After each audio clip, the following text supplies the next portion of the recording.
وما لنا لا نؤمن بالله وما جاءنا من الحق ونطمع أن يدخلنا ربنا مع القوم الصالحين فأثابهم الله بما قالوا جنات تجري من تحتها الأنهار خالدين فيها وذلك جزاء المحسنين والذين كفروا وكذبوا بآياتنا أولئك أصحاب الجحيم يا أيها الذين آمنوا لا تحرموا طيبات ما أحل الله لكم ولا تعتدوا إن الله لا يحب المعتدين وكلوا مما رزقكم الله حلالا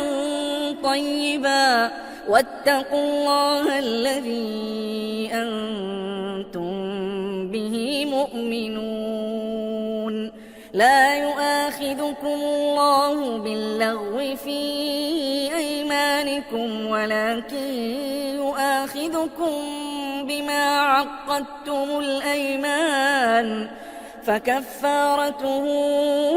إطعام 10 مساكين من أوسط ما تطعمون أهليكم أو كسوتهم أو تحرير رقبة فمن لم يجد فصيام 3 أيام ذلك كفارة أيمانكم إذا حلفتم واحفظوا أيمانكم كذلك يبين الله لكم آياته لعلكم تشكرون يا